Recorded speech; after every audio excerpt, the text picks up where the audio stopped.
Good day everyone. I am Franklin Lehera, former worker of Pastor Apollo C. Kibuloy, and full-time po ako 2008 and privilege po na pinag-aaral ni Pastor sa ACU College of Ministries 2008 hanggang 2012.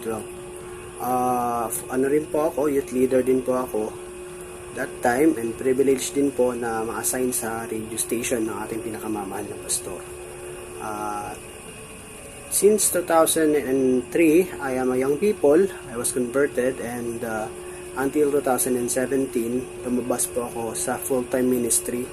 And even though nasa labas po ng kingdom, never po akong nanira sa ating pinakamamahal na pastor, sapagkat lahat po ng turok at aral ni pastor ay para din po sa aming mga pansariling kapakanan as a full-time medical worker.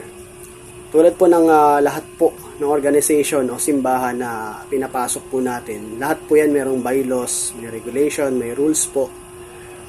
If ever po na magkamali o magkasala po tayo, meron pong tinatawag na disciplinary action. So, it's up to us kung magpapasubmit po tayo or aalis po tayo out of our own will. Sa loob po ng kingdom, wala pong sapilitan. Pumasok ka po na walang sapilitan, lalabas ka rin po na walang sapilitan. Sa loob po, wala pong torture na nangyayari.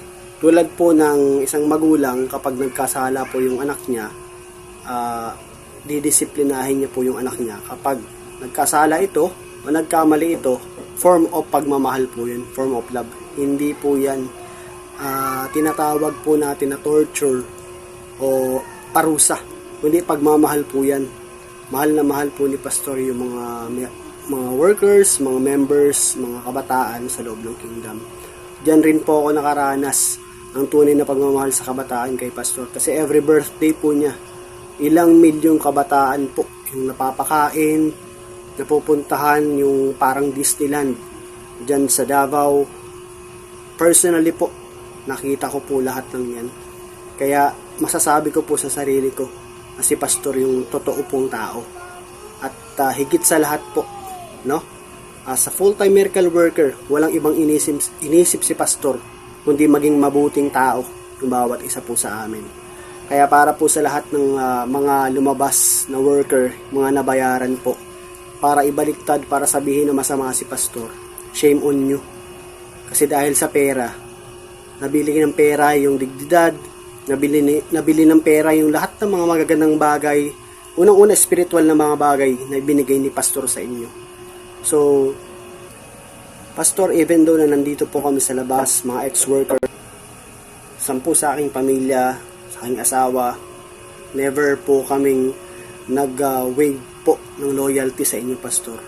Nagpapasalamat po. Malaking utang na loob po namin sa inyo, pastor, kung nasaan po kami ngayon. Kapag-aral kami, punta kami sa buong Pilipinas, sa abroad, at kung ano pa man yung aming naabot ngayon, pastor, utang na loob po namin ito lahat sa inyo. Kaya bilang ganti, pastor, idedepensa po namin kayo hanggang sa dulo.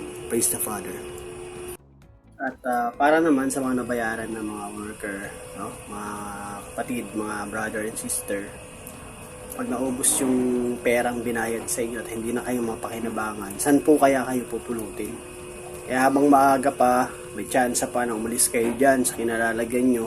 Dahil alam nyo naman, na puro kasi nungalingan yung mga sinabi nyo na scripted, no? Na dinala nyo dyan sa Senado para ipahiya si pastor.